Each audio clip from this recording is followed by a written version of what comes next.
부부는 무엇으로 사는가? 서로에게 믿음이 없으면 어떻게 살까요?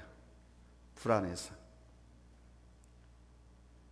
세계는 믿음이 없으면 어떻게 살까요? 불안해서. 그래서 오늘 말씀의 제목은 믿음으로 살아야 된다, 이런 주제가 되겠습니다. 고속도로를 운전해 가다 보면 터널이 나옵니다. 긴 터널을 지나가는 동안 전파가 제대로 잡히지 않아서 방송이 잘 안 나오는 경우가 많습니다. 오히려 그냥 시끄러운 잡음 때문에 정신없을 때가 있습니다. 그래서 그때는 꺼버립니다. 우리 인생 사례에도 이와 같은 터널이 있습니다. 어둡고 캄캄합니다. 공기도 좋지 않습니다. 어떤 터널은 한참을 가도 와, 이렇게 긴 터널도 있구나 하는 소리가 저울로 나올 정도로 긴 터널도 있습니다. 저희 강원도 홍천에서 속초를 가려고 하면 내린천 휴게소부터 지나가는 그 홍천 내린천 터널이 그렇게 깁니다. 내가 볼 때 세계에서 가장 긴 터널 같아요. 얼마나 긴지 가도 끝이 없어요. 근데 여러분, 터널은 단지 터널에 불과합니다. 터널은 도로의 일부분일 뿐 잠깐 지난 후에는 곧 밝은 도로가 나오게 되어 있습니다. 혹시 끝이 안 보이는 인생의 터널을 지나고 계시는 분이 계십니까? 어려움과 답답한 가슴을 치면서 살고 있는 분 없으십니까? 한 주간만 지나면, 이번 한 달만 넘기면, 전반기만 넘기면 괜찮으려니 싶어도 혹시 어둠의 터널이 계속되고 있지는 않은지요? 예전에 제가 경북 고령에 부흥회를 가서 호텔에서 숙식을 하게 되었습니다. 저녁 집회를 마치고 초대한 목사님이 외출을 좀 하자고 해서 자동차를 몰고 한 10분 되는 거리를 운전해서 갔습니다. 일을 마치고 다시 숙소로 돌아오는데 가로등이 없는 시골길이라 호텔을 지나쳐 버리고 말았습니다. 분명히 낮에는 쉽게 찾아올 수 있었습니다. 호텔 간판이 아주 큼지막하게 걸쳐져 있었거든요. 그런데 간판 불이 안 보이는 거예요. 고장이 나서 꺼져 있었던 것입니다. 그래서 호텔 앞을 그냥 지나쳤습니다. 밤길에 이정표도 없는 시골길이었는데 차를 멈춰 쓰고 내비게이션에다가 호텔 이름을 입력했습니다. 그랬더니 잠시 후 내비게이션 화면에 제가 가야 할 길이 쭉쭉 나타났습니다. 여러분, 인생의 내비게이션을 소유하시기 바랍니다. 어둡고 답답한 현실에 살아계신 하나님의 말씀만 선명하게 들을 수 있다면 인생에 문제는 없습니다. 여러분, 하나님의 말씀이 인생의 내비게이션인 줄 믿으시기 바랍니다. 늦지도 않고 빠르지도 않습니다. 남지도 않고 모자라지도 않습니다. 믿음으로 산다고 해서, 하나님의 자녀라고 해서 환경에 어려움이 없는 것이 아닙니다. 환경에 어려움이 있지만 넉넉하게 여러분 극복하면서 살아갈 수 있는 줄로 믿습니다. 그런 점에서 믿음으로 사는 사람은 우리 하나님을 향한 고감도의 안테나인 것입니다. 노방전도 해보신 분들은 경험했을 겁니다. 길거리에서 전도제를 나눠주다 보면 신기한 현상이 있습니다. 저쪽에서 오는 사람이 보니까 인상이 참 좋아요. 그래서 전도지를 주면 받아갈 것 같습니다. 그런데 그런 사람은 매정하게 거절하고 지나쳐 버립니다. 근데 저 사람은 그냥 지나치겠다 싶은 사람은, 이 전도지를 줘도 안 받을 것 같다 싶은 사람은 의외로 전도지를 주면은 받습니다. 그리고는요, 차도 마시고 갑니다. 그렇습니다. 우리 인간의 생각과 판단으로는 알 수 없습니다. 그래서 생명은 신비이고 기적인 것입니다. 우리가 신앙생활하고 믿음생활 하려고 하는데 첫 번째 대지입니다. 방해꾼들이 있다는 사실을 항상 명심해야 돼요. 한번 따라서 합시다. 믿음생활에는 방해꾼들이 항상 있다. 오늘 본문 1절 말씀에 보니까 어리석도다 갈라디아 사람들아, 예수 그리스도께서 십자가에 못 박히신 것이 너희 눈 앞에 밝히 보이거늘 누가 너희를 꾀더냐 그랬습니다. 신앙생활, 믿음생활을 시작하는 경우가 모두 다 똑같지 않습니다. 흔히 모태신앙이라고 하는 부모님의 신앙으로 시작하는 성도들도 있고, 중고등학교 시절에 친구가 좋아서 따라하다 보니까 믿음이 들어간 사람도 있습니다. 아니면 교통사고를 당하거나 원치 않은 질병에 걸려서 삶의 위기 가운데서 절박하게 믿음 생활을 시작한 경우도 있습니다. 그러나 우리 믿음의 사람들은 이렇게 저마다 믿음을 시작하게 된 이유와 동기는 다르지만 하나님께서 인도하신다는 사실입니다. 이렇게 믿음으로 사는 사람들이 모여서 함께 예배하고 교제하고 성숙한 믿음으로 자라나는 것이 교회인 것입니다. 그런데 분명한 것은 나의 믿음 생활을 방해하는 방해꾼들이 있다는 사실입니다. 이걸 알고 계셔야 돼요. 왜 교회가 왜 이래? 장로님이 왜 그래? 집사님이 왜 그래? 이렇게 생각하지 마세요. 반드시 나의 믿음 생활에 방해꾼이 있습니다. 이스라엘 백성들이 400년 동안 애굽에서 노예살이한 후 하나님께서 출애굽을 시켰습니다.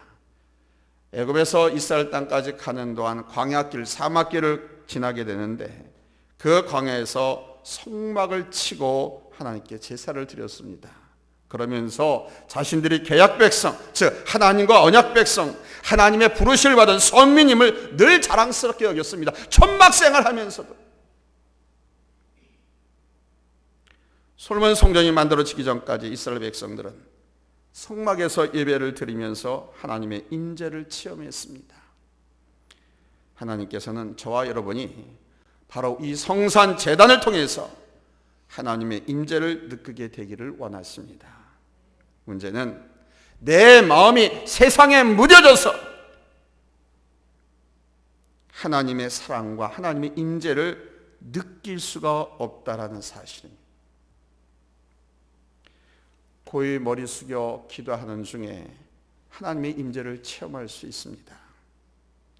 마음을 활짝 열고 찬송하는 중에 잘하든 못하든 내 마음을 활짝 열고 찬송하는 중에 하나님을 만날 수 있습니다. 귀를 쫑긋 세우고 하나님 말씀을 듣는 중에 하나님의 임재를 체험할 수 있습니다. 청각장애인은 음악 소리를 들을 수 없고 시각장애인은 아름다운 풍경이나 그림을 볼 수 없습니다. 여기 잘생긴 목사도 볼 수가 없습니다. 웃지도 않네. 제가 잘생긴 목사도 볼 수 없다라고 했는데도 웃지 않는 거 보니까 제가 못생긴 게 확실하네요. 못생긴 사람이 그렇게 말해야 웃기는 거거든요. 소리가 없는 것이 아니죠. 그림이 없는 것이 아니라 바로 듣는 것과 보는 기능이 잘못되었기 때문입니다. 그러나 여러분, 우리 주님으로부터 오는 성령의 소리는 누구나 들을 수가 있습니다.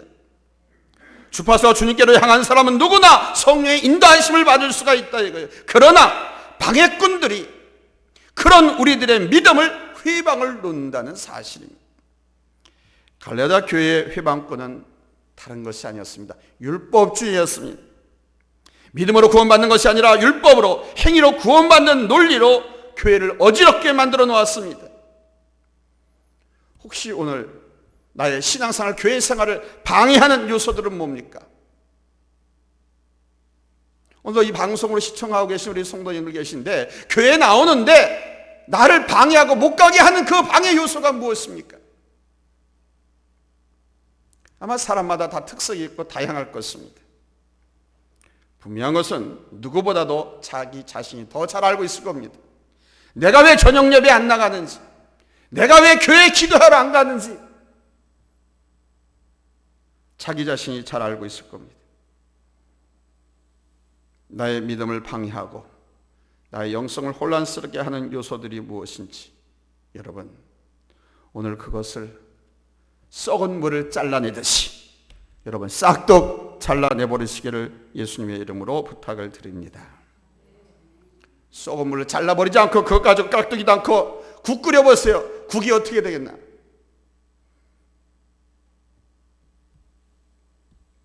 그러나 믿음의 사람들은 은혜를 발견하고 깨닫게 되는 것입니다. 믿음의 삶 속에서 하나님의 크신 은혜를 발견하는 것입니다. 아브라함이 하나님을 믿음에 그것을 그에게 의로 정하셨다 함과 같으니라. 그런즉 믿음으로 말미암은 자들은 아브라함의 자손인 줄 알지어다 그랬습니다. 이 말씀은 믿는 사람들은 그가 곧 아브라함의 아들인 줄 알라는 것입니다. 깨달으라는 것이죠. 매일의 삶 속에서 하나님의 크신 은혜를 발견하는 사람은 건강한 신앙인으로 힘있게 살아갈 수가 있는 것입니다. 언제나 그리스도인들은 매일의 삶 속에서 하나님의 주권과 통치를 의식하면서 은혜의 렌즈를 통해서 모든 것을 보실 수 있어야 돼요. 은혜의 렌즈를 통해서. 렌즈를 끼고 무엇인가를 보면 사실 정작 렌즈를 꼈다고 하는 것은 느끼지 못합니다. 그러나 그 렌즈는 사물을 더 정확하게 잘 볼 수 있도록 도와줍니다. 이 렌즈처럼 은혜라고 하는 것은 하나님의 세계를, 하나님의 그 큰 사랑을 더 분명하게 볼 수 있게 해준다 이겁니다. 그러므로 여러분 이 시간 하나님께서 여러분에게 은혜 렌즈를 다 하나씩 착착착착 장착해 주시기를 예수님의 이름으로 축복합니다. 아멘. 하나님께서는요, 이사야서 40장 26절에서 너희는 눈을 들어 누가 이 모든 것을 창조하였나 보라. 주께서는 수요대로 만상을 이끌어내시고 그들의 모든 이름을 부르시나니 그의 권세가 크고 그의 능력이 강함으로 하나도 빠짐이 없느니라 그러셨습니다. 눈을 높이 들어서 창조주 하나님을 발견하라는 겁니다. 은혜의 렌즈가 장착되면 이 창조주 하나님을 발견할 수가 있습니다. 우주 만물을 지으시고 운영하시는 하나님의 권세를 깨달을 수가 있습니다. 이 은혜 렌즈를 끼지 아니하면, 벗어버리면 이걸 못 발견해요. 깨닫지도 못합니다. 저는 이 은혜 렌즈가 바로 믿음이라고 믿습니다. 믿음이 없으면 보이지 않아요. 들리지가 않아요. 나를 향한 하나님의 메시지, 나를 향한 하나님의 계획이 보이지 않는다 이겁니다. 고감도의 안테나는 TV 전파를 잡아서 화면이 나오고 소리가 들립니다. 지구 저 반대편 전 세계 소식까지도 바로 안방에서 옆집의 이야기처럼 접할 수가 있습니다. 주일 예배의 자리, 수요 예배와 기도회는 바로 고감도의 안테나의 방향을 맞추는 자리입니다. 우리 마음이 항상 주님을 향하고 주님의 도우심을 기다리며 가난한 심령으로 살아가는 것이 바로 영적인 고감도 안테나의 방향을 맞추는 것입니다. 가난한 심령으로 항상 주님을 향하고 주님의 도우심을 기다리시기 바랍니다. 잠잠히. 내 믿음은 내 방법, 내 경험, 내 계획대로 사는 것이 아닙니다. 한번 따라서 합시다. 믿음은 내 방법, 내 경험, 내 계획대로 사는 것이 아니다. 여러분 들키신 겁니다. 저한테. 다 자기 생각, 자기 방법, 자기 계획을 가지고 지금 인생을 구가하고 있잖아요. 여러분의 인생을 그림 그려가고 나가고 있잖아요. 하나님은 그렇게 살라 하지 않으시는데.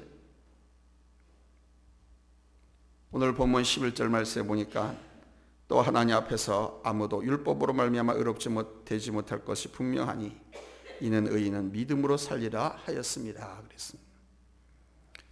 바른 믿음, 온전한 믿음은 내 방법, 내 경험, 내 계획이대로 사는 것이 아닙니다. 우리 주님께서 의인은 믿음으로 살아야 한다 이렇게 말씀하십니다. 성령 하나님께서 믿어지게 하시니까 우리가 믿는 것 아닙니까? 은혜의 자리에, 예배의 자리에 나오게 하시니 나온 것 아닙니까? 너희가 나를 택한 것이 아니에요, 내가 너희를 택하여 불러 세웠다고 주님께서 말씀하십니다. 이스라엘 백성들이 홍해를 육지처럼 걷는 것도 기적이지만 오늘 여러분이 예배당 문을 열고 이 예배 자리에 나와 있는 것도 기적 중에 기적이라는 사실. 율법의 행위로가 아니라 들음으로 믿어지는 거예요. 그러나 갈라디아 교회 성도들은 예수님의 십자가 사건 외에 율법을 지킴으로 구원을 받는다는 잘못된 교리 때문에 오해가 생겨내고 교회가 갈등을 겪게 되고 시끄러워지게 됐어요. 착한 일을 하고 거룩하게 바르게 말씀대로 사는 것도 중요합니다. 그러나 구원받았기 때문에 바르게 살고 구원받았기 때문에 착하게 사는 것이지, 착하게 사는 것이, 바르게 사는 것이 구원의 조건은 아니라는 겁니다. 오늘 성경 3절에서 5절 보니까 너희가 이같이 어리석으냐? 성으로 시작하였다가 이젠 육체로 마치겠느냐? 너희가 이같이 많은 괴로움을 헛되이 받았느냐? 과연 헛되냐? 너희에게 성령을 주시고 너희 가운데서 능력을 행하시는 이의 일이 율법의 행위에서냐 혹은 듣고 믿음에서냐? 하나님께서 물으십니다.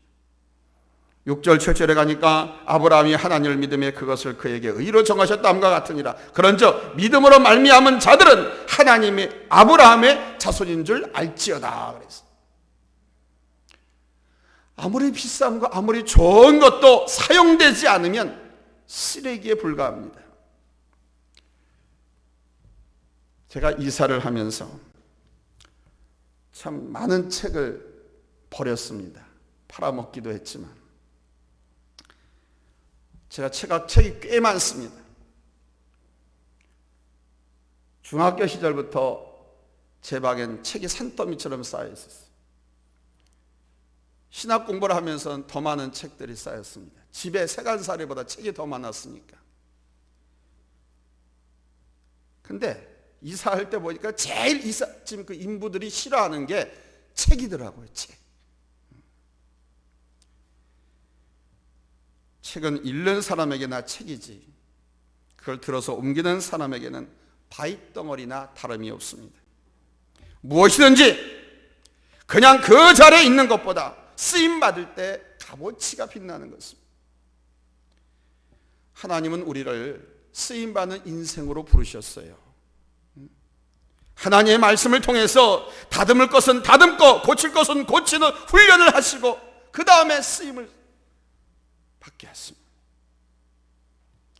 인간은 사랑의 존재다라고 하는 말은 철학이고 우리는 사랑해야 한다라고 하는 말은 율법입니다. 그러나 하나님은 당신을 사랑하십니다라고 하는 말은 복음입니다. 율법은 끊임없이 인간을 감시합니다. 끊임없이 나를 꾸짖습니다. 조금만 잘못해도 꾸짖습니다. 율법은 나는 못났어, 나는 바보야 하면서 죄책감에 사로잡히게 만듭니다. 활기차게 사는 것이 아니라 기를 죽입니다. 자신감을 잊어버리게 하고 포기하게 만듭니다. 그런데 여러분, 여기에 복음이 있습니다. 내가 하지 못하는 것을 주님이 대신 담당하신 것을 믿는 거예요. 내가 하지 못하는 것을 우리 주님께서 하셨고 나로 하여금 하게 만드십니다. 그래서 믿음은 하나님이 이루신 일을 아멘으로 순종하는 거예요. 본문 12절 말씀에 율법은 믿음에서 난 것이 아니니 율법을 행하는 자는 그 가운데서 살리라 하였느니라. 하나님께서 하신 말씀을, 하나님이 하신 일들을 아멘으로 순종할 때 믿음의 사람이 되는 것입니다. 누가 믿음의 사람이냐? 들은 말씀, 들려진 말씀에 아멘하는 사람, 하나님이 하신 말씀에 아멘하고 그 말씀대로 실천하는 사람, 이 사람이 믿음의 사람이 되는 거예요. 아멘하고 순종하지 않으면 믿음의 사람이 아니에요. 아니 아멘조차 할 수 없다고 하면 그 또한 믿음의 사람이 아닙니다.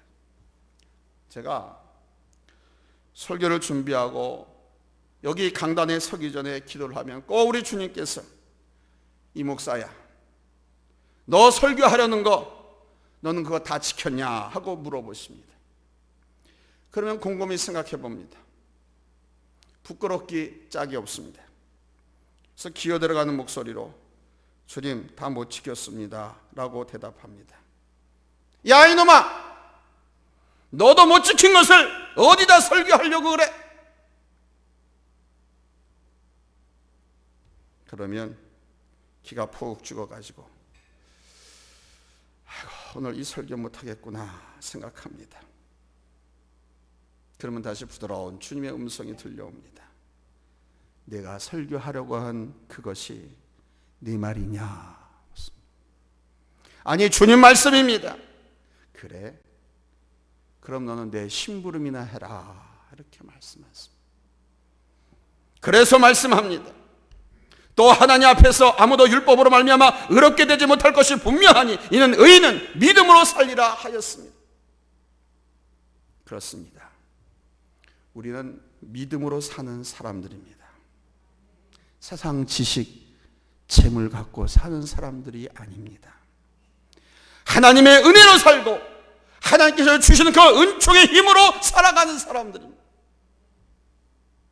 믿음으로 어렵다함을 받고 믿음으로 구원을 받고 믿음으로 자유와 평화를 누리며 사는 겁니다. 그러므로 여러분, 오늘 모든 말씀에 아멘으로 순종하고 화답하시기를 예수님의 이름으로 축복합니다. 할렐루야, 할렐루야. 하나님께서 히브리서 기자를 통해서 믿음이 없이는 하나님을 기쁘시게 하지 못하나니 하나님께 나아가는 자는 반드시 그가 계신 것과 또한 그가 자기를 찾는 자들에게 상 주시는 이심을 믿어야 할지니라 그랬어요. 당신을 찾는 자들에게, 당신의 백성들에게 상 주시는 분이 하나님이시라는 것을 믿어야 한다는 것입니다. 믿으라는 겁니다.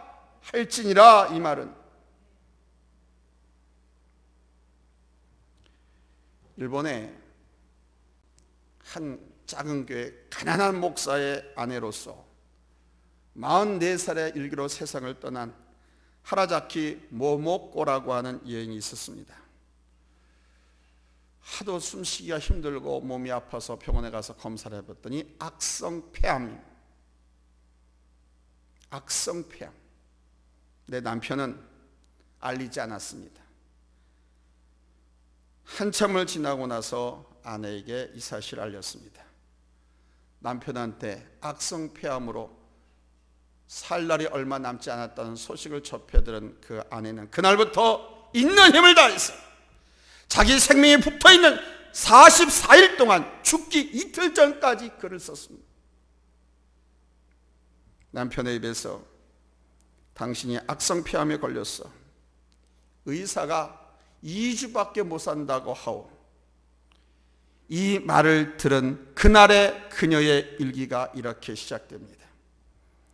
내 마음은 주를 경배하며 내 영혼은 구원되신 하나님을 기뻐하노라.